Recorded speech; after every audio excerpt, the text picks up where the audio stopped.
அருட்பெருஞ்சோதி அருட்பெருஞ்சோதி தனிப்பெரும் கருணை அருட்பெருஞ்சோதி. எல்லா உயிர்களும் இன்புற்று வாழ்க, வள்ளல் மலரடி வாழ்க வாழ்க, கொல்லா வருதம் போல எல்லாம் ஓங்குக, நல்லோர் நினைத்த நலம் பெறுக, நன்றி நினைத்த எல்லோரும் வாழ்க இசைந்து. உலக மக்களே, அறிவார்ந்த அன்பர்களே, ஆண்மநேய ஒருமைப்பாடுடைய அன்பர்களே, அருட்பெருஞ்சோதி ஆண்டவருடைய திருவிளையாடலை பார்த்து கொண்டிருக்கிறோம். நமது பிள்ளை பெருமானவர்கள் இந்த மண்ணுலக்கே வருவிக்க உற்று 9வது ஆண்டிலே அருட்பெருஞ்சோதி ஆண்டவரால் ஆட்கொள்ளப்பட்டு அதன் பிறகு சமயங்களிலும் மதங்களிலும் மார்க்கங்களிலும் இருந்து கொண்டு எப்படியெல்லாம் இறைவனை வேண்டினார் என்பதையும், அதன் பிறகு சுத்த சன்மார்க்கத்தை பெற்ற பிறகு இறைவனுடைய அருள் எப்படி கிடைத்தது என்பதையும் ஒவ்வொரு பாடலின் மூலமாக 6 திருமுறைகளில் இருந்தும் ஒவ்வொரு திருமுறையின் வாயிலாக ஒவ்வொரு பாடலின் வாயிலாக நாம் பார்த்து கொண்டிருக்கிறோம். இந்த பிரபஞ்சம் தோன்றிய காலத்திலிருந்தே அருட்பெருஞ்சோதி ஆண்டவருடைய திருவிளையாடல் அநேகமாக நடந்திருக்கிறது, ஏராளமாக நடந்திருக்கிறது. கலியுகத்துடைய கடைசி கட்டத்தில், கலியுகம் முடியும் தருவாயில் தனது மகனை ஒரு தாயின் வழியாக இந்த மண்ணுலக்கை வருவிக்க செய்து உலக மக்களெல்லாம் சமரச சுத்த சன்மார்க்கத்தில் இருக்க வேண்டும் என்பதற்காகவும், சுத்த சன்மார்க்கத்தின் கொள்கைகளை மக்களிடம் கூற வேண்டும் என்பதற்காகவும், பசியாற்றுதல் தேவதானிய ஒழுக்கம் மக்களுக்கு தெரியப்படுத்த வேண்டும் என்பதற்காகவும் இந்த மண்ணுலக்கை ஒரு தாயின் வழியாக வருவிக்க உற்றார் நமது பிள்ளை பெருமான் வளர்ப்பமானவர்கள். அதற்கப்புறம் 51 ஆண்டுகள் 1823ஆம் ஆண்டு தொடங்கி 30/1/1874 இரவு 12 வரையிலும் அருட்பெருஞ்சோதி ஆண்டவருடைய திருவிளையாடல் எப்படியெல்லாம் நடந்தது என்பதையும், இந்த 51 ஆண்டுகளை 8 பிரித்து தன் மகனுக்கு எந்தெந்த காலகட்டத்தில் அருளை கொடுத்தார் என்பதையும் ஒவ்வொரு பாடலின் மூலமாக நாம் பார்த்து கொண்டிருக்கிறோம். வல்லப்பமானவர்கள் வருவிக்க உற்று 8 ஆண்டுகள் வரையிலும் தான் யார் என்ற தெரியாத நிலையில் இருந்தபோது அவர் மனநிலை ஒரு நிலையில் இல்லை. மனம் அலைபாய்கிறது, மன வருத்தப்பட்டு கொண்டிருக்கிறார். அதன் பிறகு 9வது ஆண்டிலே மகனுடைய நிலையை புரிந்து கொண்டு 2வது எட்டில், முதல் எட்டில் 1வது ஆண்டிலிருந்து 8 ஆண்டுக்குள் இறைவன் எந்த அருளையும் கொடுக்கவில்லை, காட்சி கொடுக்கவில்லை. 9வது ஆண்டிலே மகன் முன் எழுந்தருளி, மகனே, நீ என்னால் வருவிக்க உற்றவன், உனக்கு முன்பருவம் பின்பருவம் காட்டி நான் அருளை கொடுப்பேன் என்று சொல்லி புன்னகை செய்துவிட்டு மறைந்து விடுகிறார். அதன் பிறகு நமது பிள்ளை பெருமானவர்களுக்கு இறைவனால் வருவிக்க உற்றவன் என்ற நிலை மட்டும் அவருக்கு தெரிகிறது. 9வது ஆண்டிலிருந்து 12 ஆண்டுகளுக்குள், இந்த 3 ஆண்டுகளுக்குள் திருவருள் முறையீடு உதயமாகிறது. 1ஆம் திருமுறையிலே திருவருள் முறையீடு பாடல்கள் உதயமாகிறது. 232 பாடல்கள். ஒவ்வொரு பாடலிலும் தான் வருவிக்க உற்றவன் நிலை தெரிந்த பிறகு இறைவனிடம் எப்படி முறையீடு செய்கிறார், எப்படி அருளை கொடுக்க வேண்டும் என்று கூறுகிறார், இறைவனை எப்படி உருவகப்படுத்துகிறார். சமயங்களும் மதங்களும் மார்க்கங்களும் பிரபஞ்சம் தோன்றிய காலத்திலிருந்தே சைவ சமயத்தை சேர்ந்த தலைவர்கள் சிவபெருமான் பல ரூபங்களாக நடராஜன், சொக்கநாதன், மாசிலாமணி, மகாலிங்கம், இப்படி பல பெயர்களில் அழைத்துக் கொண்டிருந்தார்கள் உலக மக்கள். அந்த நிலையில் இருந்து கொண்டு நமது பிள்ளை பெருமானவர்களும் எப்படி இறைவனை வர்ணனை செய்கிறார், எப்படி அழைக்கிறார் என்பதையும், அதன் பிறகு 13ஆம் ஆண்டு தொடங்கி திருவொற்றியூருக்கு செல்லுகிறார். அங்கே 2ஆம் திருமுறை உருவாகிறது. அதனுடைய பாடல்களையும், அதன் பிறகு 3ஆம் திருமுறை உருவாகும் போது 17வது ஆண்டிலிருந்து 24 ஆண்டுகளுக்குள் என்ன நடந்தது, அதன் பிறகு 25வது ஆண்டிலிருந்து, நான் ஏற்கனவே கூறியிருக்கிறேன் அன்பர்களே, வல்லப்பெருமானுக்கு வயது இல்லை, அவர் ஒவ்வொரு யுகத்திலையும் இருந்தவர் என்பதை இங்கு நான் பதிவு செய்ய கடமைப்பட்டிருக்கிறேன். அதற்கான ஆதாரங்கள், பிரபஞ்சத்தின் உண்மைகள் எல்லாமே திருவொற்பாவில் இருக்கின்றன, யாராலையும் மறுக்க முடியாது. அப்படி அந்த நிலையில் இருக்கும்போது 25வது ஆண்டில் தொடங்கி 32 ஆண்டுகளுக்குள், அந்த 8 ஆண்டுகளுக்குள் எப்படியெல்லாம் அருளை பெற்றுக் கொண்டார், எப்படி இறைவன் திருவிளையாடல் செய்தார் என்பதையும், அதன் பிறகு 33வது ஆண்டு தொடங்கி 41 ஆண்டுகள் வரை அந்த 8 ஆண்டுகளில் எப்படி இறைவன் திருவிளையாடல் செய்தார் என்பதையும், அதன் பிறகு இறுதியாக 3 ஆண்டுகளில் எப்படி அருட்பெருஞ்சோதி ஆண்டவர் தன் மகனோடு 2 கலந்து கொண்டு தன் மகனை இறைவனாக்கினார் என்பதையும் நாம் படிப்படியாக பார்த்து கொண்டிருக்கிறோம். அந்த வகையில் நாம் பார்க்க வேண்டிய பாடல் திருவருள் முறையீடு 45வது பாடல். அருட்பெருஞ்சோதி ஆண்டவருடைய திருவிளையாடல் 45வது பதிவு. ஒவ்வொரு நாளும் ஒவ்வொரு பதிவு, கிட்டத்தட்ட 4 ஆண்டுகளுக்கு பதிவு பண்ண வேண்டியிருக்கிறது. ஒரே நாளில் எல்லாத்தையும் சொல்லிட முடியாது என்பதை நீங்கள் புரிஞ்சுக்கணும். தினமும் பார்க்கணும். அப்போ தான் ஒவ்வொரு காலகட்டத்திலும் இறைவன் எப்படி திருவிளையாடல் செய்தார், தன் மகனை எப்படி ஆட்கொண்டார், நமது பிள்ளை பெருமானுடைய நிலை எப்படி இருந்தது, சுத்த சன்மார்க்கத்துக்கு வந்த பிறகு எப்படி இருந்தது, இப்படி ஒரு நிலைகளெல்லாம் உங்களுக்கு புரியும். வல்லப்பெருமான்கள் வருவிக்க விட்டு 201 ஆண்டுகள் ஆகிவிட்டது. இதுவரையிலும் திருவருட்பாவினுடைய நிலைகளையும் வல்லப்பெருமானுடைய இறை நிலையையும் அவர் கடவுள் என்ற நிலையையும் மக்களுக்கு யார் உணர்த்தி சொல்லவில்லை என்பதுதான் உண்மை. அதுதான் சத்தியம். இப்போ பாருங்க, திருவருள் முறையீடு 45வது பாடல், 45வது பதிகம் நடந்து கொண்டிருக்கிறது. இறைவனுடைய திருவிளையாடல் நடந்து கொண்டிருக்கிறது. பாருங்க, முன் நஞ்சும் உண்ட மிடற்று அரசே. பிரபஞ்சம் தோன்றிய காலத்திலிருந்தே சிவபெருமானை எப்படி உருவகப்படுத்தினார்கள்? சிவபெருமான் இப்படிதான் இருப்பார், நடராஜன் இப்படிதான் இருப்பார். அதாவது வலது கால ஊனி இடது கால தூக்கிட்டு இருப்பார். இது நடராஜன். இப்படிதான மக்கள் மனதில் பதிய வைத்தார்கள். சொக்கநாமன் எப்படி இருப்பான், மகாலிங்கம் எப்படி இருக்கும், மாசிலாமணி எப்படி இருப்பார், திருவள்ளித்தாயத்தில் பிச்சாண்டி எப்படி இருப்பான், இப்படியெல்லாம் மக்களை இறைவனை உருவப்படுத்தி மக்களிடம் சொன்னார்கள். வல்லற்பமானும் அதை கூறுகிறார் என்பதை நீங்கள் புரிந்து கொள்ள வேண்டும். ஏன்னா அது காலத்தின் கட்டாயம், சொல்லிதான் ஆக வேண்டும். சுத்த சன்மார்க்கம் தன் மகனுக்கு கொடுக்கிற வரைக்கும் மகனை சமயங்களிலும் மதங்களிலும் மார்க்கங்களிலும் ஈடுபட செய்யணும். திருநீர் பூச வைக்கணும், உத்தராஜகட்டை போட வைக்கணும், கடுக்கான் போட வைக்கணும். இது காலத்தின் கட்டாயம். அதுக்கப்புறம் இதெல்லாம் பொய்ன்னு சொல்ல வைக்கணும் மகனை. அது நம்ம பார்த்துட்டு இருக்கோம். அடுத்து பாருங்க, முன் நஞ்சு முண்ட மிடற்று அரசே, நின் முழு கருணை அன்னம் சுகபெற உண்டும் உன்பால் அன்பு அடைந்திலதால்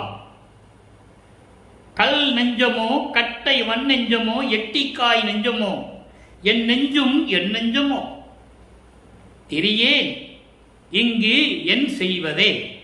இதற்கு என் செய்வதே பாடல். பாடல் புரியாத மாதிரி தான் இருக்கும். ஆனால் இறைவன் கொடுத்த விளக்கம் மிகவும் எளிமையான விளக்கம். இது நூல் விளக்கம் அல்ல. எந்த அகராதியை பார்த்து நான் விளக்கம் எழுதியது இல்லை. இறைவன் கொடுத்த விளக்கம் நான் கூறிக்கொண்டிருக்கிறேன், அவ்வளவுதான். எல்லாமே இறைவன் செய்ய, என் வாக்கு ஒன்று கூட கிடையாது. அதை நீங்க புரிஞ்சுக்கணும். முன் நஞ்சு முண்ட மிடற்ற அரசே. முன்னொரு காலத்தில் பார்க்கடலை கடையும் போது தேவர்கள் அசுரர்களால் துன்பப்பட்டார்கள்.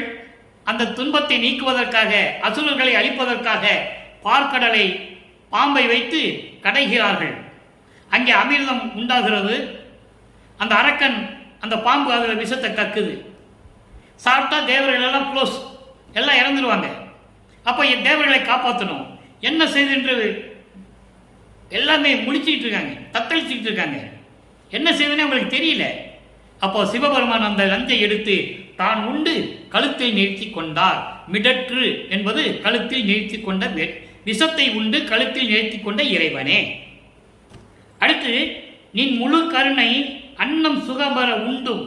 நின் முழு கருணை, உன்னுடைய முழு கருணை எனக்கு கிடைக்க வேண்டும் என்று நான் நினைத்தும் கூட உன்பால் அன்பு அடைந்திலதால், உங்ககிட்ட இருந்து எனக்கு அன்பு கிடைக்கல. நல்லா புரிஞ்சுக்கிறேன். நீங்க என்ன சொல்ற பாருங்க, உன்னுடைய முழு கருணை பெற்று நான் சுக பெற வேண்டும் என்று நான் நினைத்து கொண்டிருக்கிறேன். உன்னால் வருவிக்க உற்றவன், வருவிக்க உற்று ஆட்கொண்டு நீ என் மகனை என்று சொல்லிவிட்டு மறைந்து விட்டாய். அப்போ நான் உங்ககிட்ட முழு கருணை பெற வேண்டும் நான் நினைத்து கொண்டிருந்தாலும் கூட உன் அன்பு முழுமையாக எனக்கு கிடைக்காததால், உன் அன்பு எனக்கு முழுமையாக கிடைக்காததால் என் மனம் கல்லு போன்று இறுகியது. மரக்கட்டை, உணர்ச்சி இல்லாத மரைக்கட்டை போல என் மனம் இருந்து கொண்டிருக்கிறது. எட்டி மரம் போல என் மனம் கசந்து கொண்டிருக்கிறது. எட்டி மரம் என்று ஒரு மரம் உண்டு, அது எதுக்குமே உபயோகப்படாது, எல்லாமே கசப்பு. எருவியல் கூட உபயோகப்படாது எட்டி மரம். அந்த மரம் போல என் மனம் இருந்து கொண்டிருக்கிறதே. என்ன மனமோ என் மனம், மானங்கட்ட மனம் என்று சொல்லுவார். மானங்கட்ட மனம் என் மனம். அந்த நிலையில் என் மனம் இருந்து கொண்டிருக்கிறது, மானம் போய் கொண்டிருக்கிறது. அதான் ஞானசரியில் சொல்வாரு, மானம் போன வழியெல்லாம் விடுத்தேன். இது முதல் நிலை, தொடக்க நிலையிலே இப்படி சொல்றாரு. அப்போ சுத்த சன்மார்க்கத்தை பெற்ற பிறகு எப்படி சொல்லியிருப்பாரு, மானம் போன வழியெல்லாம் விடுத்தேன். போச்சு, மானம் போச்சுன்ற காரணம், உன்னிடம் இந்த செல்வ பிள்ளையை செல்வ செருக்காக இருந்த என்னையை ஒரு தாயின் வழியாக வருவிக்க செய்து துர்நாற்றம் படைத்த அந்த கருவறையிலே இருக்க செய்து அங்கே ஐம்புலன்களும் பூதங்களும் என்னை துன்புறுத்த ஒரு தாயின் கருவறையிலே என்னை வளர்த்தாயே, இது நியாயமா உனக்குன்னு கேட்பாரு. அற்புதமான பாடல்கள்லாம் உண்டு திருவருட்பாவிலே. இறைவனுடைய திருவிளையாடல் நடக்கும்போது தந்தைக்கும் மகனுக்கும் ஏற்பட்ட உரையாடல் இருக்கிறதே, அவ்வளவு சிறப்பாக இருக்கும். நம்ம படிப்படியாக ஒவ்வொரு பாடல் வந்து பார்த்துட்டு இருக்கோம், நீங்கள் கவனிச்சுக்கிட்டே வரணும். யாராவது இறைவனுக்கும் அவருடைய மகனுக்கும் உரையாடல் நடந்ததை எந்த புராணத்திலும் கிடையாது. இவர் அற்புதமாக சொல்லுவார் வளர்ப்பமானவர்கள். இப்ப பாருங்க, அப்படிப்பட்ட மனது உன்னுடைய முழு கருணையை பெற வேண்டும் என்று நான் நினைத்து சுகம் பெற வேண்டும் என்று நினைத்தாலும் கூட, உன் அமுதத்தை உண்டு சுகம் பெற வேண்டும் என்று நான் நினைத்தாலும் கூட, உன் அன்பு கிடைக்காததால் என் மனம் என்ன மானங்கட்ட மனம் கல்லு போன்று இருக்கிறது, எட்டி மரம் போன்று கசந்து கொண்டிருக்கிறது, உணர்ச்சியே இல்லாத மரக்கட்ட போல இருக்கிறது என் மனம். இதுக்கு நான் என்ன செய்வது, நீ சொல்லு. பிடிக்கிறார் அப்பனே, அவர் செவிக்கு கேட்கும். ஆனால் இன்னும் ஆண்டுகள் இருக்கிறதே, அதனால வரவே மாட்டார். மகன் முன்னால வரவே மாட்டார் இறைவன் அருட்பெருஞ்சோதி. இப்ப பாருங்க, திருவருள் முறையீடு முடிஞ்சிருச்சு. தான் யார் என்ற நிலை தெரிந்து விட்டது. இறைவனிடம் முறையீடு செய்கிறார். இறைவன் வரவில்லை. என் மனம் இப்படியெல்லாம் இருக்கிறது, உன்னுடைய அருளை பெற்று நான் சுகம் பெற்றுக் கொள்வேன் என்று நான் நினைத்துக் கொண்டுதான் இருக்கிறேன். ஆனால் உன் அன்பு கிடைக்காததால் இந்த நிலை உருவாகி இருக்கிறது எனக்கு என்று சொல்லி திருவருள் முறையிலே இந்த பாடல் நமக்கு அருளி இருக்கிறார்கள்.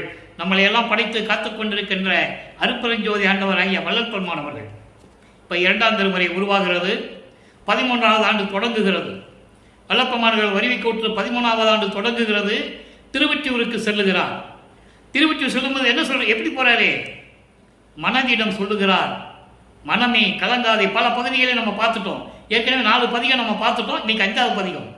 இப்படிதான் ஒவ்வொரு திருமுறையிலும் ஒவ்வொரு பதிகத்திலிருந்தும் ஒரு பாடலிலிருந்தும் இறைவனுடைய திருவிளையாடல் சொல்ல முடியும். ஏன்னா இவர் மனதை கடக்க வேண்டும். மனம், சித்தம், புத்தி, அகங்காரம், அந்த கரணங்களை கடக்க வேண்டும். சரியை கிரிய யோகம் 12 நிலைகளை கடக்க வேண்டும். இவரை அறியாமலேயே இவர் கடந்து கொண்டிருக்கிறார். இவரை அறியாமலேயே இவரை தந்தை இறைவன் கடத்தி கொண்டிருக்கிறார் இவரை. அதை நீங்க நல்லா புரிஞ்சுக்கணும். திடீர்னு போனவனே ஞான சரிக்கு போயிட முடியாது. அது 13வது நிலை. அப்ப அந்த 12 நிலையை கடக்கணும். உருவங்களை வழிபடணும், தோத்திரம் சொல்லணும், அந்த சங்கற்ப விகற்பங்களை செய்யணும். சங்கற்ப விகற்பங்கள் என்ன, பட்டை பூசிக்கணும், உத்திராட்ச கட்டை போட்டுக்கணும், கடுக்காம் போட்டுக்கணும், உடம்பெல்லாம் திருநீர் பூசிக்கணும், மந்திரம் சொல்லணும், நமச்சாய சொல்லணும், சிவாய நம்ம சொல்லணும், சொல்லிதான் ஆக வேண்டும். இது காலத்தின் கட்டாயம். அந்த நிலையை கடக்கணும்ல, இவருக்கு தெரியாது. இந்த நிலையில கடக்கணும் இப்ப இவருக்கு தெரியாது. ஆனா இவரை அறியாமலேயே அந்த நிலைகளை கடந்து கொண்டிருக்கிறார்கள் என்பதை நான் பதிவு செய்ய கடமைப்பட்டிருக்கிறேன். அங்க அப்பா அப்படி கடத்தி கொண்டு வர்றாரு பையனை. ஏன்னா திடீர்னு கடைசி நேரத்தில் அதெல்லாம் செய்ய முடியாது. அதனால படிப்படியா கொண்டு போயிட்டு இருக்கணும். அப்போ அந்த நிலையில் இருக்கும்போது திருவருள் மொழி முடிஞ்சிருச்சு. இப்ப நற்றுணை விளக்கம். நமக்கு துணை யார்? நமச்சிவாயம் தான் நமது துணை என்று சொல்லுவார். இது சொல்லிதான் ஆக வேண்டும். அதை நீங்க நல்லா புரிஞ்சுக்கணும். அவர் நமச்சிவாயம் சொன்னார்ல, அப்ப நானும் சொல்லிட்டு வரேன்னு இருக்கக்கூடாது. ஏன்னா அப்படிதான் பழக்கி விட்டாங்க 202 வருஷமா. அவர் நமச்சிவாயம் சொன்னார்ப்பா, சிவாய சொன்னார்ப்பா, அதே மாதிரி நீ சொல்லிட்டே வா, இப்படிதான் சொல்லி மக்களை திசை திருப்புகிறார்கள். அது இல்லை, அது ஒரு நிலை. நமச்சிவாயம், சிவாய நம, ஓம் சிவா, சிவசிவா, சங்கரா, இதெல்லாம் ஒரு நிலை. நான் இல்லைன்னு சொல்ல முடியாது. வல்லற்பெருமானே சொல்றாரு, அது ஒரு நிலை. 12 நிலைகளுக்குள் இருக்கின்ற நிலை அது. சரியை கிரிய யோகம் முன்னாங்க 12 நிலைகள். அதுக்கப்புறம் சுத்த மார்க்கம் வேணும்ல. அப்போ சுத்த மார்க்கத்துக்கு வந்துட்டு நீ நமச்சிவாயம் சொன்னா என்ன அர்த்தம்? அருட்பெருஞ்சோதி தான் சொல்லணும். அதான் நிலை. நீ நமச்சிவாயம் சொல்லிட்டு திருநீர் பூசிக்கலாம், வல்லற்பெருமான் சொல்றாரு. அந்த பகுதியை நம்ம பார்த்துட்டோம். சிவாய நம என்று இடு நீரே, அந்த பதியத்தை நம்ம பார்த்துட்டோம். நமச்சிவாய என்று இடு நீரே சொல்லுவாரு. சொல்லிதான் ஆகணும், பூசிதான் ஆகணும். அது நமச்சிவாயத்துக்கும் சிவாய நமத்துக்கும் கூடியது. அருட்பெருஞ்சோதி சொன்ன உடனே திருநூறுல கையை வைக்க கூடாது. இது வேற நிலை, அது வேற நிலை. அதை நீங்க புரிஞ்சுக்கணும். இப்ப நற்றுணை விளக்கம். எம்மை வாட்டும் இப்பசியினுக்கு எம்மையினும் சொல்லுவாரு. எம்மை வாட்டும் இப்பசியினுக்கு எவர் பால் ஏகுவோம் என எண்ணலை நெஞ்சே. இந்த ரெண்டு வரைக்கும் விளக்கம் சொல்றேன். அதாவது எப்ப பார்த்தாலும் பசி இருக்கு. இந்த பிரபஞ்சம் தோன்றிய காலத்திலிருந்தே பசி உண்டாயிருச்சு. அப்போ எப்போ பார்த்தாலும் இந்த பசிக்குதே, நம்ம யார்கிட்ட போய் நிற்கிறது, எங்கே போய் பசிக்கு சோறு கேட்கறதுன்னு என்ன வேண்டாம் மனமே. மனதிடம் சொல்லுகிறார், மனதை கடக்க வேண்டும், அந்த கரணங்களை கடக்க வேண்டும். அதுக்கு இது முதல் படியில் நற்றுணை விளக்கம். மனசுகிட்ட சொல்றாரு, மனமே எப்போ பார்த்தாலும் பசி இருக்கு, இந்த பசிக்கு நம்ம யார்கிட்ட போய் கேட்கறதுன்னு நீ நினைக்க வேண்டாம் மனமே. அடுத்து, அம்மா ஒன்று நீ அறிந்தில்லை போலுமே, ஆழ கோயிலுனுள் அன்று சுந்தரருக்கு, ஆழ கோயிலுனுள் அன்று சுந்தரருக்கு ஆய். நல்லா கவனிக்கணும் இந்த 2 வரி. அதாவது இதில் ஒரு சின்ன விளக்கம். அன்பர்களே, நான் திருவற்பாவை பற்றியோ அருட்பெருஞ்சோதி ஆண்டவரை பற்றியோ வள்ளற்பெருமானை பற்றியோ பேசும்போது வேற எந்த நூல்களை பற்றியோ எந்த நபரை பற்றியோ நான் பேசுவதில்லை, யாராக இருந்தாலும் சரி. ஆனால் இந்த இடத்தில் சுந்தரன் என்று சொன்னதனால் இதற்கு விளக்கம் நான் தர வேண்டிய கட்டாயத்தில் இருக்கிறேன். எப்படின்னா, அன்று ஒரு நாள் திருக்கச்சூரிலே, ஆலக்கோயில் என்பது திருக்கச்சூர், திருக்கச்சூரிலே சுந்தரனுக்காக தெரு தெருவாக சென்று பிச்சை எடுத்தவன் இறைவன் என்று நாம் புராணங்களிலே படித்திருக்கிறீர்கள். திருவற்பாவிலே உண்டு, திருவடி புகழ்ச்சியிலே உண்டு. இன்தொண்டர் பசியற கச்சூரின் மனைதோறும் இறக்க நடை கொள்ளும் பதம். சுந்தரன், எனக்கு பசிக்குதுப்பா, நான் பிச்சை எடுக்க மாட்டேன், நீ தானே என்னை உருவாக்குன, நீ தானே என்னை படைச்ச, நீ பிச்சை எடுத்து கொடு, நான் போய் இனிமேல் தெருவில் பிச்சை எடுக்க மாட்டேன், எனக்கு அவமானமாக இருக்குதுன்னாரு. உடனே அவனுடைய காலம் முடியும் வரை சுந்தரனுக்கு இறைவன் தொண்டு செய்தாக வேண்டும், இது காலத்தின் கட்டாயம். அவன் ஆயில் இருக்கிற வரைக்கும், அவன் வாழ்கிற வரைக்கும் இவர் பண்ணி தான் ஆகணும். அதனால திருக்கச்சூரில் தெரு தெரு, அதான் ஆலக்கோயில் என்றார். அந்த கோயிலில் போய் இருந்துகிட்டு இறைவன் தெரு தெருவா போய் பிச்செடுத்து சுந்தரனுக்கு பசியாற்றுகிறான். செம்மை மாமலர் பதங்கள் நொந்திடவே சென்று சோறு இறந்து அளித்த அருள் செய்தோன். சுந்தரனுக்கு அருள் செய்தவன் ஒரு தொண்டனுக்கு. தொண்டன் பசியோடு இருக்கிறேன், பிச்சை எடுத்துக் கொடு என்று கேட்கிறான். திருக்கச்சூரிலே போய் தெரு தெருவான் என்று பிச்சை எடுத்து கொடுத்தான் இறைவன். அப்படிப்பட்ட இறைவன், நீ யார்கிட்ட போக வேண்டியதில்லை, பசின்னு வந்துச்சா இறைவன்கிட்ட சொல்லுன்ற. அதே மாதிரி தான் ஜீவகன்ய ஒழுக்கத்தில் சொல்லுவாரு, சுத்த சன்மார்க்கத்தை பெற்ற பிறகு நீ உன்னால முடிந்தால் சைவ நெறியில் இருந்து கொண்டு உன் உழைப்பில் மீதம் வைத்து நீ பசியாற்ற கொடுக்க வேண்டும், ஜீவகாரண்யம் பண்ண வேண்டும். அற்புதமா சொல்வாரு. ஜீவகாரண்ய ஒழுக்கம் என்பது அது ஒரு பெரிய டாபிக் அது. ஆனா அப்படியெல்லாம் செய்யணும். அப்போ அந்த இடத்தில் இருந்து கொண்டு இறைவன் பசியாற்ற செய்கிறோம்னால பசியாற்ற முடியலையா, இறைவன்கிட்ட சொல்லிட்டு போயிட்டே இருக்கணும். அதுக்காக நீ பிச்சை எடுத்து இன்னொருத்தருக்கு செய்யக்கூடாது. அது எப்படிப்பட்டது, எவ்வளவு பெரிய அற்புதமான ஒரு நிலை என்பதை நம்ம போக போக பார்க்க போறோம். ஆக சுந்தரனுக்கு பிச்சை எடுத்து கொடுத்து பசியாற்றிய இறைவன், நீ பசி என்றால், உனக்கு பசி என்றால், உனக்கு பசி வந்தால் மனமே நீ இறைவன்கிட்ட போய் நில்லு, உனக்கு சோறு வரும்ன்ற. புரியுதா உங்களுக்கு? அப்போ அந்த மாதிரி சுந்தரனுக்கு பிச்சை எடுத்து கொடுத்த இறைவன் கால்கள் நொந்து தெரு தெருவா சென்று பாதம் வலிக்க பிச்சை எடுத்து கொடுத்தான் இறைவன். அது உனக்கு தெரியாதா?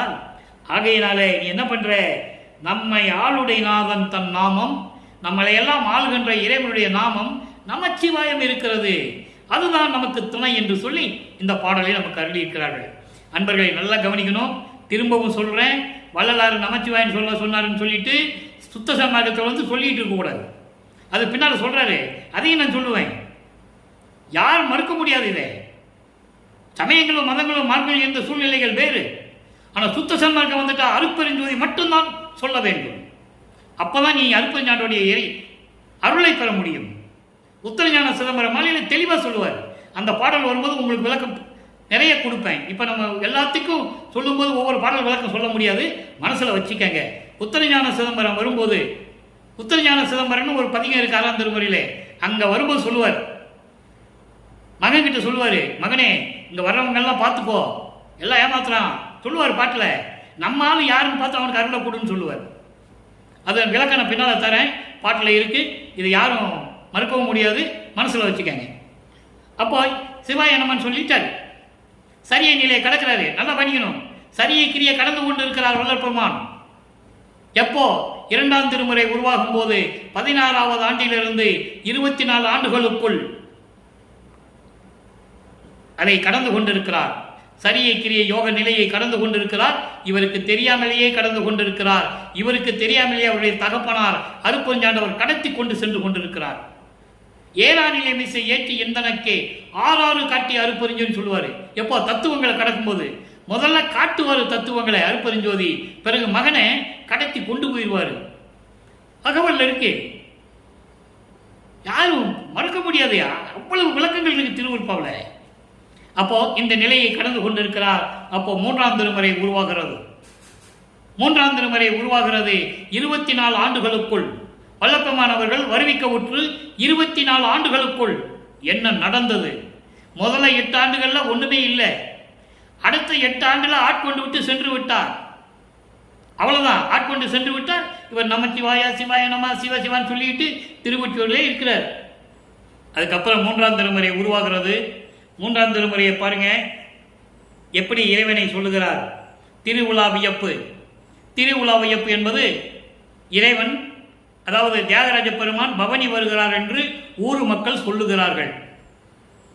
அப்போ இவர் வீட்டுக்குள்ளே இருக்கிறார். தன்னை ஒரு பெண்ணாக உருவப்படுத்துகிறார்.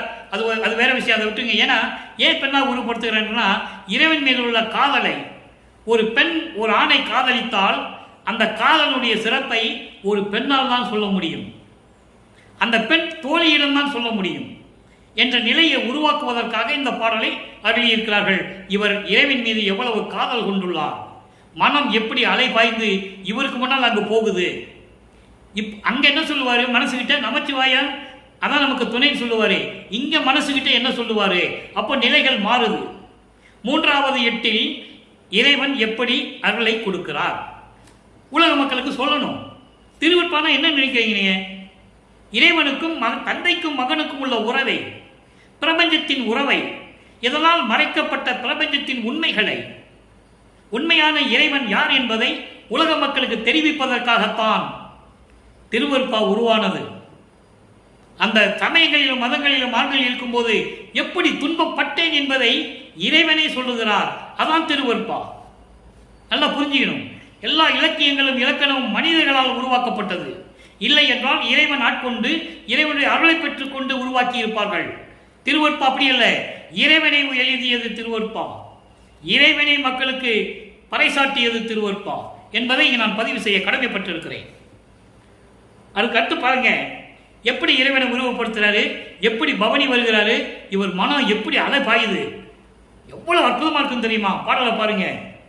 காண இனியார், தியாகராஜ பெருமான் சொல்றாரு, காண இனியார் என் 2 கண்கள் அணையார், கடல் விடத்தை ஊனில் நுகர்ந்தார், உயர்ந்தார், நல் ஒற்றி தியாக பெருமானார், மான வீதி வருகின்றார் என்றார்.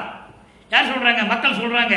இவர் இருக்கிறாரு வீட்டுக்குள்ள, மக்கள் சொல்றாங்க இன்னைக்கு பவனி வராரு, தியாகராஜ பெருமான் திருவொற்றியில பவனி வராருன்னு சொல்றாங்க. இவர் காதல கேட்கிறாரு, அந்த நிலையை கூறுகிறார். நல்லா வச்சுக்கணும், நீங்க மனசுல வச்சுக்கணும். அப்போ பவனி வருகிறார் என்றார், காண வருமுன் நான் நாணம் என்னை விட்டு என் மனம்தான் நயந்து அங்கு அவர் முன்னே சென்றதுவே.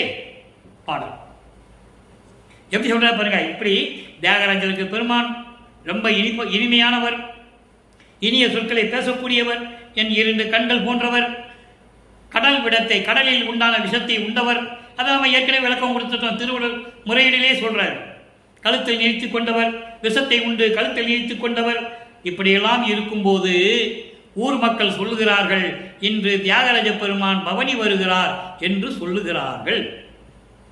நான் எழுந்து புறப்படுவதற்கு முன்னால் என் மனம் வெக்கத்தை விட்டு, ஏன்னா இவர் ஒரு பெண்ணாக சொல்றாரு இல்லையா இவரை, அப்ப பெண்ணுக்கு வெக்கம் வரும்ல, ஊர் மக்கள் சொல்லுவாங்கல்ல, என்ன பொண்ணு இவ, எப்ப பார்த்தாலும் வெக்கம் இல்லாம தெருவழியா சுத்திக்கிட்டு இருக்காங்க சொல்லுவாங்கல்ல. உலகியல்ல ஒரு பெண்ணு எப்பயுமே தெருவில் நடந்துகிட்டு இருந்தா என்ன சொல்லுவாங்க? வெக்கம் இல்லாத பெண்ணப்பா, ஒரு வெக்கம் இல்லை, ஒன்றும் இல்லை, நாணம் இல்லை, வாட்டு தெருவழியா நடந்துகிட்டு இருக்காருன்னு சொல்லுவாங்கல்ல. அந்த நிலையை அங்கே அவர் அனுபவிக்கிறார் நமது பிள்ளை பெருமானவர்கள். தெருவில் போகும்போது என்ன சொல்லுவாங்க? பைத்தியக்காரன் போறான் பாரு, எல்லாம் உடம்பெல்லாம் பட்டையை பூசிக்கிட்டு, கழுத்தில் உத்தராட்ச கட்டையை போட்டுக்கிட்டு, கடுக்காம் போட்டுக்கிட்டு, அவன் ஆட்டுக்கு புலம்பிக்கிட்டு திரியலாம் சொல்லியிருக்காங்க. பாட்டில் சொல்றாரு, சொல்லியிருக்காங்க, பாட்டில் சொல்றாரு. மானம் போச்சுன்னுவார். அப்படி வெக்கத்தை விட்டு என் மானம் என்ன பண்ணிச்சு, என் மனம் என்னை விட்டு சென்று அவர் முன்னால் போய் நிற்கிது. அப்படின்னா என்ன அர்த்தம்? அவ்வளவு இறை மீது காதல் கொண்டுள்ளார். காதல், அன்பு மிக்க காதல், பேரன்பு காதல். அந்த மாதிரி இருந்ததுனால என் மனம் என்னாச்சு, வெக்கத்தை விட்டு நான் புறப்படுறதுக்கு போறதுக்கு முன்னாலே என் முன்னால போய் அங்கே நிற்குது அப்படின்னு சொல்லி இந்த பாடலை நமக்கு அருளி இருக்கிறார்கள். இப்போ 3ஆம் திருமுறை முடிவடைகிறது. 3ஆம் திருமுறை முடிவடையும் போது வள்ளற்பெருமானவர்கள் இந்த மண்ணுழைக்க வருவிக்க உற்று 24 ஆண்டுகள் முடிந்து விட்டது. எப்படி காலங்கள் ஆண்டுகள் கடந்து போகிறதுன்னு நீங்க புரிஞ்சுக்கணும். அப்போ 24 ஆண்டுகள் கடந்துருச்சு. 25வது ஆண்டு தொடங்கும் போது 4ஆம் திருமுறை உருவாகிறது.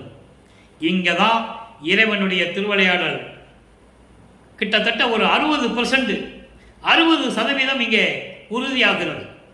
நல்லா கவனிக்கணும். அன்பு மாலை 4ஆம் திருமுறை 1வது பதிகம். நான் ஏன் இது எல்லா பதியத்தையும் சொல்லிட்டு 1வது பதியத்தை பின்னால சொல்றேன்னு நீங்க புரிஞ்சுக்கணும். அதான் தொகுப்பு. முதல்ல சமயங்களில் மதங்களில் இருந்துட்டு மன்னிப்பு கேட்பாரு. அன்பு மாலை சொல்லிட்டு நான் அபராத மாலையை சொல்ல முடியாது. நல்லா கவனிக்கணும் நீங்க. அப்போ இறைவன் எப்படி வழி நடத்துகிறாரோ அதன்படி தான் நான் சொல்ல முடியும். இறைவன் வழி நடத்துகின்றபடி, இறைவனுடைய அறிவுறுத்தல்படி தான் நான் விளக்கம் சொல்ல முடியும். அதனால தான் அன்பு மாலையை இப்போ தொற்றுக்கோம். அபராத மாலை பார்த்தோம், பிரசாத மாலை பார்த்தோம். பிரசாத மாலை என்ன சொல்லுவாரு? திருநீர் கேட்பாரு இறைவன்கிட்ட போய், உனக்கு வேண்டாம் மகனே, உனக்கு சுத்த சன்மார்க்கம் கொடுக்க போறேன், இனிமே உனக்கு திருநீர் தேவையில்லைன்னு சொல்லுவார். அப்போ சமயங்களிலும் மதங்களிலும் மார்க்கங்களிலும் பூசிக்குவாங்க. அது அவருடைய சுதந்திரம். இறைவனுடைய அருளை பெற முடியாது, அருட்பெருஞ்சாண்டவருடைய அருளை பெற முடியாது.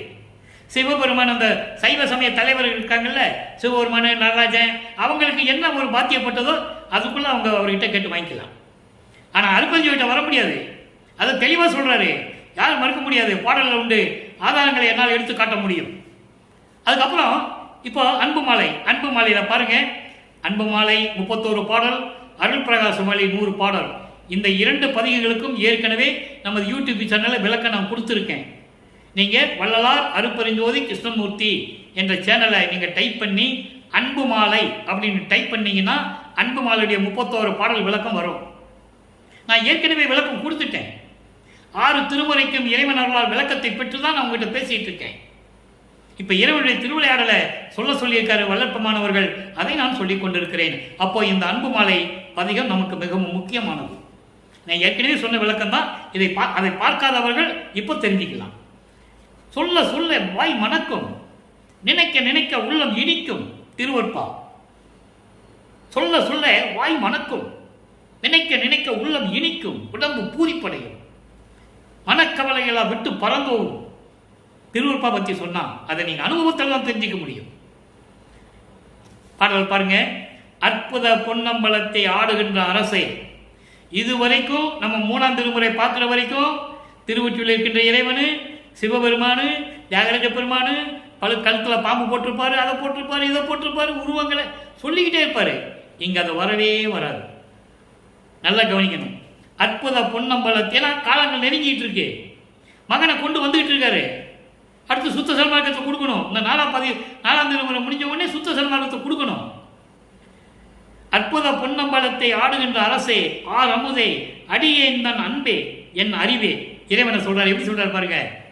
பொன்னம்பலத்தில் அருள் நடனம் செய்து கொண்டிருக்கின்ற இறைவனே, ஆர் அமுதே, என் அரசே, என்னை ஆண்டு கொண்ட என் அன்பே, என் அறிவே, கற்பு உதவு பெரும் கருணை கடலே, குற்றமில்லாத கருணை கடலே, என் கண்ணே, கண்ணுதலே, நெற்றிக்கண் உடைய இறைவனே, ஆனந்த கலிப்பே, மெய்கதியே, அடைக்கலம் கொடுக்கக்கூடிய என் உண்மையான வாழ்வே, வெற்பு உதவும் பசுங்கொடியை மருவும் பெருந்தேவே, இமயமலை அரசியே, உமையாலை தனது இடது பக்கத்தில் கொண்டுள்ள இறைவனே.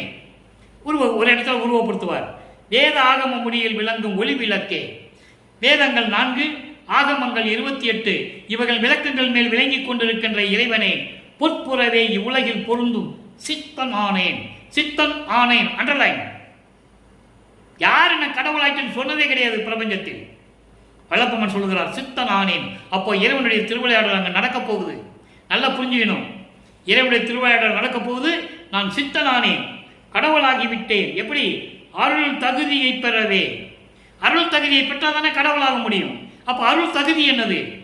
ஏமசித்தியை பெற வேண்டும். அதை நம்ம 4ஆம் திருமுறையை பார்த்துட்டோம். ஏமசித்தியை பெற்றதை பார்த்துட்டோம். பிரசாத மாலையிலேயே பார்த்துட்டோம். இன்னும் வரும். இன்னும் சில இடங்களில் சொல்லுவார். சாகா கல்வி 6ஆம் திருமுறைக்கு வரும்போது தான் வரும். சுத்த சன்மார்க்கத்தை பெற்ற பிறகு சாகா கல்வி வரும். ஏமசித்தி முதல்ல வந்துடும். சுத்த சன்மார்க்கத்தை வரும்னாலும் ஏமசித்தி வந்துடும். அதன் பிறகு சாகா கல்வி. அப்புறம் தத்துவங்களை ஜெயிக்கணும், அப்புறம் அந்தங்களை கடக்கணும், அப்புறம் ஞானசரிக்கு போகணும். இதெல்லாம் படிப்படியாக வரும். நீங்கள் கவனிச்சுக்கிட்டே வாங்க. அப்போ பொற்புறவே இவ்வுலகில் பொருந்தும் சித்தனானேன் அருள் தகுதியை பெறுவதற்காகவே இந்த மண்ணுலகிற்கு நான் இறைவனால் வருவிக்க உற்று. நல்லா கவனிக்கணும். விளக்கம் சொல்லிக்கிட்டே இருக்கலாம். நான் சுருக்கி சொல்லிக்கிட்டு இருக்கேன். என்ன பதிவு ஏற்கனவே நேரம் ஆகிட்டு இருக்கு. அப்போ வருவிக்க உற்று துன்பப்பட்டு துயரப்பட்டு வேதனைப்பட்டு அவமானப்பட்டு சமயங்களின் மதங்களில் நீக்கப்பட்டு சுத்த சன்மார்க்கம் கொடுக்கப்பட்டு அந்த அருள் தகுதியை பெறுவதற்காகவே நான் வருவிக்க உற்று கடவுளாக போகிறேன். அதை சித்தன் ஆணைனேன் என்று சொல்கிறார். ஏன்னா ஆக போறார்கள், அது ஆணைன் என்று சொல்கிறார். பொருத்தமும் இந்த நிகழ்வும் இந்த திருவிளையாடலும், பொருத்தம் என்பது திருவிளையாடல், இந்த செயல் என்பது பொருத்தம், பொருத்தம் என்பது திருவிளையாடல். இந்த திருவிளையாடலும் உனது திருவிளையாடல் தானே, நின் திருவருளின் பொருத்தம் அதுதானே, உன்னுடைய திருவிளையாடல் தானே எல்லாமே நடந்து கொண்டிருக்கிறது என்று சொல்லி இந்த பாடலை நமக்கு அருளி இருக்கிறார்கள். இப்போ அன்பு மாலை முடிஞ்சிடுச்சு. வந்தாரு, அருளை பெற்றால் அதை உலக மக்களுக்கு சொல்லிட்டார். இப்போ இந்த நிலை வரைக்கும் 25 ஆண்டுகள் முடிந்து விட்டது. வல்லப்பெருமான் மண்ணுலகிற்கு வருவிக்க விட்டு 25 ஆண்டுகள் முடிந்து விட்டது. 26ஆம் ஆண்டு தொடங்குகிறது. இந்த இதில் 26ஆம் ஆண்டிலிருந்து இந்த 33 ஆண்டுகளுக்குள் நடந்த 8 ஆண்டுகளில் மிகவும் முக்கியமானது தனக்கோடி அம்மையாரை தாலி கட்டி அந்த அம்மையாருக்கு மோட்ச வீட்டை காட்டியது, அந்த அம்மையாருக்கு விமோசனம் கொடுத்தது திருவிற்பாவிலே உண்டு. அதற்காகவே இவருடைய உறவு பெண்ணாக அவர் அதே குடும்பத்தில் தனக்கோடி அம்மையார் பிறக்கிறார். தனக்கோடி அம்மையார் இவருக்கு தாய்மாமன் என்ற முறையில், ஏன்னா அங்கு பிறந்ததுனால உறவுகள் ஏற்படும்ல. உலகியல் வேறு, உறவுகள் வேறு, இறைவனால் வருவிக்க விட்டது வேறு. அது வேறு, அது ஒரு பக்கம் இருந்தாலும் உறவு என்று ஒன்று இருக்கிறது அல்லவா, உலகியல் சொல்லும் இல்லை. அப்போ உறவு என்ற முறையில் அந்த தனக்கோடி அம்மையாருக்கு இவர் தாய்மாமனாகிறார். அதனுடைய விளக்கத்தை நேற்று பாடல பார்த்தோம். ஒரு மாது பெற்ற மகன் பொருட்டாக உவந்து முன்னம் ஒரு மாமனாகி வழக்கு உரைத்தாய், என் வழக்கு உரைத்ததற்கு இரு நிலத்து போல் வேடம் கட்ட இருத்திக்களோ, திருமால் வணங்கும் பதத்துவா யான் உன் சிறுவன் என்றே. இந்த பாடலை நம்ம நேற்று பதிவில் பார்த்தோம். அதுக்காக தான் அவரே தாய்மாமனா வராரு அந்த பொண்ணுக்கு, தனக்கோடிக்கு. அதை நீங்கள் புரிஞ்சுக்கணும். இது பிரபஞ்சத்தின் ரகசியம், இறைவனுடைய திருவிளையாடல் என்பதை நீங்கள் புரிந்து கொள்ள வேண்டும்.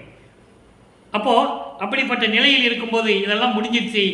தனக்கோடி அம்மையாருக்கு தாலி கட்டி திருமாங்கல்யத்தை கட்டி அவரை மோட்ச வீட்டுக்கான வழியை காட்டுகிறார்.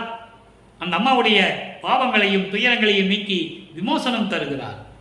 இது முக்கியமானது, முக்கியமானது. 4வது எட்டுல இது ஒரு முக்கியமான காலகட்டம். அப்ப அந்த திருமணத்தின் போது பிரம்மன் திருமால்களும் மலர் தூவி வாழ்த்துகிறார்கள். அது மனிதவர்களுக்கு தெரியாது, மனித கண்களுக்கு தெரியாது. நல்லா புரிஞ்சுக்கணும். மனித கண்களுக்கு தெரியாது, இவருக்கு தெரியும்.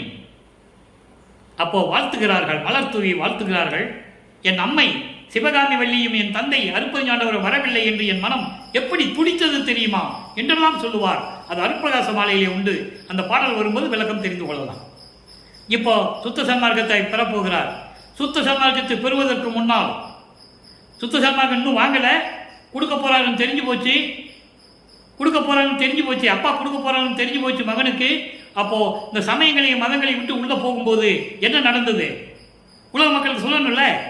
தத் சுதந்திரம் இன்மை, எனக்கு எந்த சுதந்திரம் கிடையாதுப்பா, எல்லாமே உன்னுடைய சுதந்திரம் தான் சொல்றாரு. அதுக்கான பாடல் 9வது பாடல் 6ஆம் திருமுறை பதிகம் 16. இசைத்திடவும் நினைத்திடவும் பொது அரிதாம் பெரிது அரிதாம் தனித்தலைமை இறைவா. தனி தலைமை இறைவா 4ஆம் திருமுறை வரைக்கும் சொல்ல மாட்டார். 4ஆம் திருமுறை வரைக்கும் தனித்தலைமை இறைவனே வராது. தலைமை இறைவன், சுத்த சன்மார்க்கத்தின் தலைவன் அருட்பெருஞ்சோதி. இவர் செயலாளர், பொதுச் செயலாளர். மகன் பொதுச் செயலாளர், அப்பா சுத்த சன்மார்க்கத்தின் நிறுவனர். நல்லா புரிஞ்சுக்கணும் நீங்க. இறைவா அடுத்த மாதிரி ஒன்றன் நசைத்திடும் பேரருள் செயலால் அசைவது அன்றி ஐந்தொழில் நாதனாலும் ஐந்தொழில் செய்யும் நாதராலும் தசைத்திடும் புல் துரும்பினையும் அகங்கரித்து தங்கள் சுதந்திரத்தால் அசைத்ததற்கு முடியாதே அந்தோ இச்சிறியனால் ஆவது என்ன. இதை விளக்கம் மட்டும் சொல்றேன், பாடல் உங்களுக்கு புரியாது. இறைவன் கொடுத்த விளக்கம் பாருங்க. அதாவது உன்னை சொல்லுவதற்கும் மனதால் நினைப்பதற்கும், வாக்கால் சொல்லுவதற்கும் மனதால் நினைப்பதற்கும் இவ்வளவு பெரிய அரிதான நிலையில் இருக்கின்ற சுத்த சன்மார்க்க தலைவனே, அருட்பெருஞ்சோதியே, உன்னுடைய செயல்களில், அதாவது உன்னுடைய பேரருள் செயலின் விருப்பத்தால், உன்னுடைய செயலில் விருப்பத்தால் தான் உலகமே அசைந்து கொண்டிருக்கிறது. நீ அசைந்தால் அசையிடும் உலகம், நீ அசைந்தால் அசையும் உலகம். அதனால் நீ சொல்லுவதைத்தான் உலகம் செய்து கொண்டிருக்கிறது. அப்போது ஐந்தொழில் செய்யக்கூடிய பதத்தலைவர்கள் இருக்கிறார்களே, பிரம்மன், திருமால், ருத்திரன், மகேஸ்வரன், சதாசிவம் போன்ற பதத்தலைவர்களும் நீ அசைச்சாதான் அவங்க அசைய முடியும். நீ என்ன கட்டளை இல்லாயோ அதான் அவங்க செய்ய முடியும். அதை மீறி அவங்க ஆணவத்தால் செய்தால் அதனுடைய தண்டனையை அவங்க அனுபவிப்பார்கள். அருப்பா பாட்டில் இருக்கு. அப்படி செய்த குற்றங்கள், பிழைகள் எல்லாமே சொல்றார் வல்லற்பெருமான் திருவருட்பாவில. பிரம்மன் முதல் இந்திரன் வரை, திருமால் வரை செய்த தவறுகளை எல்லாம் நாம் திருவருட்பாவிலே காணலாம். அதை ஏன் கூறுகிறேன் என்றால், மக்களுக்கு தெரியப்படுத்த வேண்டும் என்பதற்காகத்தான் பிள்ளை பெருமானவர்கள், நமது வல்லற்பெருமானவர்கள் திருவருட்பாவை நமக்கு அருளி இருக்கிறார்கள் என்பதை நீங்கள் புரிந்து கொள்ள வேண்டும். காலமாக பிரபஞ்சம் தோன்றிய காலத்திலிருந்தே மக்களை ஏமாற்றிக் கொண்டிருந்தார்கள், மண்மூடி மறைத்துக் கொண்டிருந்தார்கள். அதை நீக்க வேண்டும் என்று சொல்லுவார் வல்லற்பெருமான். அப்போ அவங்க கூட நீ அசைஞ்சாதான் அவங்க அசைய முடியும். ஒரு புல் துரும்பு கூட அவங்க நினைச்சா அசைக்க முடியாது. அதான் சொல்றாரு, ஒரு புல் துரும்பினையும் அகங்கரித்து தங்கள் சுதந்திரத்தினால் அசைத்திடுவதற்கு முடியாது. அவங்களால் எதுவுமே செய்ய முடியாது என்றால், ஐயோ உன் மகனால் நான் என்ன செய்ய முடியும்? உன்னுடைய சிறியவன் என்றால் வேறு, சிறியன் என்றால் வேறு. சிறியன் என்றால் மகன். உன் மகனால் நான் என்ன செய்ய முடியும் என்று சொல்லி இதை கொள்ளுகிறார். அடுத்த நிலை மாறுகிறது.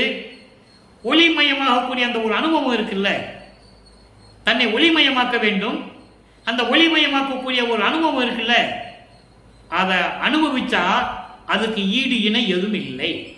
அதுக்கு ஒரு தலைப்பு கொடுக்கிறார் பாருங்க, அத்துவித ஆனந்தத்து அனுபவ விடை ஈடு. அத்துவித ஆனந்தத்து அனுபவ விடை ஈடு. அத்துவிதம் என்பது ஒன்றாவது, ஒன்று இரண்டு என்ற வேறுபாடு அல்ல, ஒன்றானதுதான் அத்துவிதம். அப்படி ஒளிமயமாகும் போது ஏற்படுகின்ற அந்த பேர் ஆனந்தத்தினுடைய நிலை ஈடு இணையற்றது. அதுல எத்தனாவது பாடல்? 2வது பாடல் வந்துட்டாரா? சமயங்களை மதங்களை விட்டு சுத்த சன்மார்க்கத்தை வாங்க போறாரு. நிலை மாறுது, உங்களுக்கே தெரியும். நான் விளக்கம் சொல்லும் போதே உங்களுக்கு புரியும். இப்போ ஒளிமயமாகக்கூடிய அந்த நிலை வரும்போது சுத்த சன்மார்க்கம் நெருங்கி கொண்டிருக்கிறது. அடுத்து பாருங்க, கரணம் எல்லாம் கரைந்த சொல்லிட்டாரா? அங்க மனதை அடக்குவதற்கு சொல்லுவாரு. நற்றுணை விளக்கத்துல 2ஆம் திருமுறையில நமச்சிவாயம் இருக்கும்போது நமக்கு எதுக்கு கவலை? மனதை அடக்குவதற்காக சொல்லுவாரு. இங்க என்ன சொல்றாரு? மனநிலையை கடந்து விட்டேன் என்று சொல்லுவார். கரணம், அந்த கரணங்கள் மனம், சித்தம், புத்தி, அகங்காரம், கரணம் எல்லாம் கரைந்த, எல்லாவற்றையும் கடந்த தனிக்கரை காண்பது உலகோ? இவற்றையெல்லாம் கடந்து அந்த கரையை கடக்க வேண்டும், நாம் காண வேண்டும். அது முடியுமோ? கேட்டாரா? அடுத்து பாருங்க, கரை கண்ட பொழுது என்னையும் கண்டு தெளிவேனோ? நான் அந்த கரணங்களை கடக்கும் போது என்னையும் கண்டு நான் தெளிவாக இருப்பேனா? அப்போ எனக்குள் நானே கண்டு கொண்டேன், நான் எனக்குள்ளே கண்டு கொண்டேன் என்று சொல்லுவார். அதுதான் நான் காண்பேனா அப்படின்னு சொல்றாரு. அடுத்து பாருங்க, அரணம் எல்லாம் கடந்த திருவருள் வெளியினேர் படுமோ? அரணம் எல்லாம் கடந்த, அரணம் என்பது சமயங்கள், மதங்கள், மார்க்கங்களினால் ஏற்பட்ட மாயைகள், மயக்கங்கள், இவற்றையெல்லாம் கடந்த வெளிதான் திருவருள் வெளி. அதுதான் சிவஞான வெளி. அதுதான் 16வது நிலை. அந்த நிலையை நான் பார்க்க முடியுமோ? அவ்வெளிக்குள் ஆனந்த அனுபவம் அனுபவம் உருமோ? அந்த வெளிக்குள் இருக்கின்ற அந்த பேரானந்தம், ஒளிமயமாக கூடிய அந்த ஆனந்தம் எனக்கு கிடைக்குமா? கேட்கிறாரு, அப்பா கிட்ட கேட்கிறாரு. அப்படிப்பட்ட இல்ல, மரணம் எல்லாம் தவிர்த்து மரணத்தை நீக்கி சிவமயமாகி நிறைதல். இறைவனுக்கு மரணம் இல்லை, அதை நீக்கி சிவமயமாகி அருட்பெருஞ்சோதியாகி பரிபூரணமாக என்னால் அருளை பெற முடியுமோ, வாய்த்திடுமோ, அது எனக்கு கிடைக்குமா? அடுத்து சொல்ல பாருங்க, மூலமல வாதனையும் போமோ. மூலமல வாதனை ஆணவம். ஆணவம் என்பது இயற்கை மலம். ஆணவம் கண்மம் மாயை மாமாயை துரோதை என்பதனுடைய மூலமானம் ஆணவம். அது என்னை விட்டு போகுமோ? ஏன்னா ஆணவம் போனால் தானே அடக்கம் வரும். அடக்கம் வந்தால் தானே கடக்க முடியும், புத்தியை பெற முடியும். நல்லா புரிஞ்சுக்கணும். நீங்க எல்லா பாடலையும் விளக்கம் இருக்கு ஒவ்வொரு வரிக்கும். சரணம் எல்லாம் தர, சரணம் இல்லை எல்லா அருளையும் பெற மன்றில் திருநடம் செய்யும் சத்தியஞான சபையிலே அருளடம் செய்து கொண்டிருக்கின்ற பெருமான் தனது திருவுள்ளம் எதுவோ சற்றும் அறிந்திலேனே. நான் இப்படிலாம் நினைச்சிட்டு இருக்கேன், ஆனால் உன்னுடைய திருவுள்ளம் எது என்றது எனக்கு தெரியவில்லை என்று சொல்லுகிறார். அடுத்து பாருங்க, பிள்ளை பெரு விண்ணப்பம். சமயங்களை மதங்களை மார்களை கடந்து வந்துட்டாரு. அப்போ இதுக்கு முன்னால் என்ன நிலையிலிருந்து சொல்லணும் இல்லை உலக மக்களுக்கு. அதை தன் தந்தையிடம் விண்ணப்பம் வைக்கிறார். அருப்பஞ்சாண்டர் விண்ணப்பம் வைக்கிறார். 75வது பாடல்.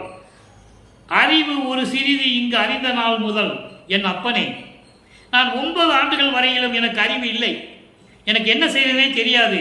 அப்படி இருந்த சூழ்நிலையில் அந்த நாள் முதல் அப்பனே நின்னை மறந்து அறியேன். 9 ஆண்டுகளுக்கு முன்னால் நான் வருவிக்கு விட்டு 9 ஆண்டுகள் முன்னால் எப்படியோ இருந்துட்டேன். ஆனால் நீ என்னை ஆட்கொண்ட பிறகு, உன்னுடைய மகன் என்று தெரிந்த பிறகு நான் உன்னை மறப்பேனா? எப்படி சொல்ற பாருங்க. அந்த அறிவு தெரிஞ்ச நாள்ல இருந்து 9வது ஆண்டிலிருந்து நீ எனக்கு அப்பன் தெரிஞ்ச பிறகு நான் உன்னை மறப்பேனா? அடுத்து, செறிவு இல்லா சிறிய பருவத்தும் வேறு சிந்தை செய்து அறிந்திலேன். அந்த பருவத்தில் கூட, ஒண்ணுமே தெரியாத பருவத்தில் கூட நீ ஆட்கொண்ட பிறகு வேற எதை பற்றி நான் சிந்திக்கலையே. பிரிது ஒரு பிழையும் செய்திலேன். நான் யாருன்னு தெரிஞ்ச பிறகு நான் எந்த தவறும் செய்யலையே. அந்தோ பிழைத்தனாயினும் நான் இந்த மண்ணுலகிலே, இந்த உலக வாழ்க்கையிலே நான் இருந்து கொண்டு இருந்தாலும், பிழைத்தன என்ன அர்த்தம்னா நான் இருந்து கொண்டு இருக்கிறேன், உலக வாழ்க்கையிலே நான் இருந்து கொண்டிருக்கிறேன், வாழ்ந்து கொண்டிருக்கிறேன் என்று கூட நான் சொல்லக்கூடாது. நம்ம அவருக்கு ஏது இறைவன் வளர்ப்பமான், இறைவனாகவே இருந்தவர்.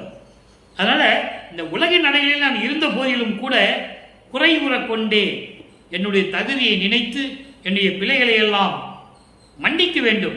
நீ அதையே நினைச்சுக்கிட்டு இருந்தா, குலம் குறிப்பது நீ குண பெருங்குன்றுக்கு அழகோ, இது உனக்கு அழகா? நான் செய்த பிழைகள் எல்லாம் தவறுகள்லாம் நினைச்சிட்டு இருந்தா ஒரு அப்பாவுக்கு அழகா இது என்று சொல்லி இந்த பாடலையும் படிக்கிறார். அடுத்து தனித்திராளங்கள். கவனிச்சுட்டே வாங்க, நேரம் கடந்து கொண்டு இருக்கிறது. விளக்கம் நிறைய இருக்கு. பதிகம் 110 தனித்திராளங்கள் 43வது பாடல். இப்ப பாருங்க, அந்தங்களை கடக்கணும்னு சொன்னல, இப்ப சொல்ற எங்கே இருக்கிற பாடலுக்கு 1ஆம் திருமுறையில இருக்கிற பாடலுக்கு 6ஆம் திருமுறையில பாடல்ல விளக்கம் இருக்கு. இந்த தொடர்பு, இந்த லிங்க், பாட்டுக்கு பாட்டு லிங்க் பண்றோம். அப்போ இது இறைவனுடைய தயவு தான் சொல்ல முடியும், இல்லைன்னா யாராலையும் சொல்ல முடியாது. அதை நான் பெருமையாகவே சொல்லிக் கொள்வேன். அங்கே அந்தங்களை கடக்கணும்னு சொல்லுவாரு, இங்க அந்தங்களை எப்படி கடக்கிறேன்னு சொல்றாரு பாருங்க. அந்தங்களை கடந்த இறைவன் அதை நான் எப்படி கடக்கிறேன்னு சொல்றாரு. பெரும்பொருள் சுடர் செய்யும் கலாந்த போதாந்தம் புகன்ற போதாந்தம் நாதாந்தம் தெருள் பெறும் வேதாந்தம் சித்தாந்தம் தித்திக்கும் தேனே. கலாந்தம், யோகாந்தம், போதாந்தம், வேதாந்தம், சித்தாந்தம் என்று சொல்லப்படுகின்ற 6 அந்தங்களையும் கடந்து விளங்கிக் கொண்டிருக்கின்ற இறைவனே, மருள் பெறும் இருளை தீர்த்து என்னை வாழ்விக்கும் மாபெரும் கருணையார் அமுதே. அப்ப என்ன பண்ற, இவரும் அதை கடந்துகிட்டு இருக்காரு. கடந்து கொண்டு மருள் செய்யக்கூடிய தடைகளாகிய சமயங்கள், மதங்கள், மார்க்கங்கள் நிலையெல்லாம் கடந்து அறியாமையை நீக்கி என்னை வளர்க்கின்ற மா பெருணை கடலே, கருணை கடலே, அருப்பெருஞ்சோதி. 4ஆம் திருமுறை வரைக்கும் அருப்பெருஞ்சோதியை சொல்ல மாட்டாரு. அதை நீங்க புரிஞ்சுக்கணும். அவர் நமச்சிவாய் சொன்னாரு, அதனால நீங்க எல்கேஜிலிருந்து காலேஜ் வரைக்கும் அப்படிதான் வரணும்னு சொல்லியே ஏமாத்திட்டு இருக்காங்க மக்களை. அதை நீங்க புரிஞ்சுக்கணும். ஏமாறக்கூடாது, ஏமாறாதீங்க. அதனாலதான் இங்க அங்க அருப்பெருஞ்சு சொல்ல மாட்டேன், இங்க சொல்றாரு. அப்படின்னா அது தேவையில்லைன்னு சொல்றாரு. அது வேற நிலை. அந்த நிலையில் மாறி வரணும்னு தானே சுத்த சன்மார்க்கத்தை கொண்டு வந்தது. அருப்பெருஞ்சோதியே, அம்பலத்தரசே, அம்மையே, அப்பனே, அரசே. முடிஞ்சு போச்சா? அடுத்து மெய்யருள் வியப்பு. விளக்கம் பாருங்க, அவ்வளவு அற்புதமா இருக்கும். ஆக அந்தங்களை கடந்துட்டாருன்னு சொல்லிட்டாரா? அந்தங்களை கடந்த இறைவன் சொல்லிட்டாரா? நானும் அந்தங்களை கடந்துட்டு வந்துட்டேன்னு சொல்லிட்டாரா? சமயங்களையும் மதங்களையும் மார்க்கங்களை நீக்கிவிட்டேன்னு சொல்லிட்டாரா? அருப்பெருஞ்சோதின்னு சொல்லிட்டாரு. அப்போ சுத்த சன்மார்க்கத்தினுடைய தலைவன், சமரச சுத்த சன்மார்க்கத்தின் தலைவன் இறைவன் ஆதியமந்தல்லா தோன்றிய இறைவன் அருட்பெருஞ்சோதி ஒரே கடவுள். இப்போ மெய்யருள் வியப்புல எப்படி அருளை பெற்றுக் கொண்டார்? 40வது பாடல் 112வது பதிகம் மெய்யருள் இறப்பு. லிங்க் சமயங்கள் மதங்களில் சொல்லப்பட்ட கருத்துக்கு இங்க லிங்க் இருக்கு. அப்படிதான் இறைவன் நமக்கு திருவருட்பாவை கொடுத்திருக்கிறாரு. என்னை அடிமை கொண்டாய், 9வது ஆண்டிலே என்னை அடிமை கொண்டாய். அதற்கு முன்பருவம் காட்டும் போது ஒரு தாயின் உபசாரத்தால் பெற்ற தாய் என்பால் ஒருத்தியின் கருவறையில் இருக்கும் போது என்று சொல்லுவார். அங்கே வந்து எனக்கு ஒளி காட்டினாய், கருவறையிலே வந்து எனக்கு அருளமுதம் ஊட்டினாய் என்று சொல்லுவார். அதன் பிறகு சிதம்பரத்திலே தில்லை தளத்திலேயே திரை தூக்க தரிசித்த போது வேய்வகை மேல் காட்டாதே எனக்கு வெளியாய் காட்டிய மெய் உறவா மெய்ப்பொருளே, அங்கு சிதம்பர ரகசியத்தை காட்டியதை சொல்லுவார். 9வது ஆண்டிலே ஆட்கொண்டதை சொல்லுவார். இப்படி படிப்படியா வந்துகிட்டு இருக்கோம். அதான் சொல்றாரு, என்னை அடிமை கொண்டாய், நானும் நினக்கு நல்லவனா, நான் உனக்கு நல்ல மகனா, எனக்கு தெரியலப்பா, நீயே சொல்லுன்ற. நான் உனக்கு நல்ல மகனா இருக்கிறேனா, உன் சொல்படி நான் கேட்கிறேனா, நீயே சொல்லு. எல்லாம் வல்ல தலைவா, சுத்த சன்மார்க்கத்தின் தலைவனே சொல்றாரு. அப்பனை தலைவன் சொல்றாரு, நினக்கு நல்லனா, நான் உனக்கு நல்ல மகனா இல்ல நல்ல மகன் இல்லையா, நீ சொல்லு. முன்னை வினைகள் அனைத்தும் நீக்கி அமுதம் ஊட்டியே. நல்ல கவனிக்கணும், அமுதம் கொடுத்தாயே என்று சொல்ல மாட்டார். நல்லா கவனிக்கணும். நீங்க ஊட்டியே, அமுதம் ஊட்டுறார் பிள்ளைக்கு, அருள் அமுதம். எல்லா அருளையும் கொடுப்பதற்காக எனக்கு அமுதம் ஊட்டினாய், கொடுத்தாய் என்று சொல்லவில்லை. அதுல எவ்வளவு அர்த்தம் இருக்கிறது நீங்க புரிஞ்சுக்கணும், விளக்கம் இருக்கிறது. அருள் அமுதம் ஊட்டினாய் தான் சொல்லுவார். திருப்பா நீங்க எங்க வேணாலும் பார்க்கலாம். அருளை உன் உருவத்தை காட்டினாய் என்று சொல்லுவார், அருளை கொடுத்தாய் என்று சொல்லுவார், அமுதம் என்று சொல்லும் போது ஊட்டினாய் என்று சொல்லுவார். அதை நீங்க நல்லா புரிஞ்சுக்கணும். அருள் அமுதம் ஊட்டினே, மூவருக்கு அரிய நிலையில் வைத்தாய் என்னை நாட்டியே. மூவருக்கு அரிய நிலை, பிரம்மன், திருமால், ருத்திரன், அவருடைய அரிய நிலையில் என்னை கொண்டு வைத்தாய். உன் மகனாக என்னை வளர்க்கிறாய், செல்வ பிள்ளையாக வளர்க்கிறாய் என்றெல்லாம் சொல்லுவார். யாவரும் பெற்றிடாயில் என கழித்தனை, மூவரும் தேவரும் முத்தரும் சித்தரும் யாவரும் பெற்றிடாயில் என கழித்தனை. இது ஒண்ணு போதாது. வல்லப்பமான் யார் என்று சொல்லுவதற்கு? வல்லப்பமான சாமியார் சொல்றது, தமிழ் துறவின் சொல்றது, சாப்பாடு போட சொன்னாரு. உண்மை, மறுக்க முடியாது. பசிக்கு சோறு போட சொன்னாரு. இதெல்லாம் சொல்லிட்டு அவர் கடவுள்பா, பிரம்மனும் திருமால் வந்து வல்லற்பமானை வணங்குறாங்க, சித்தி வளாகத்திலிருந்து வணங்குறாங்கன்னு வல்லற்பமான் திருவருட்பால சொல்லியிருக்காருன்னு மக்கள்கிட்ட சொல்லணும் இல்லை? ஏன் சொல்லல?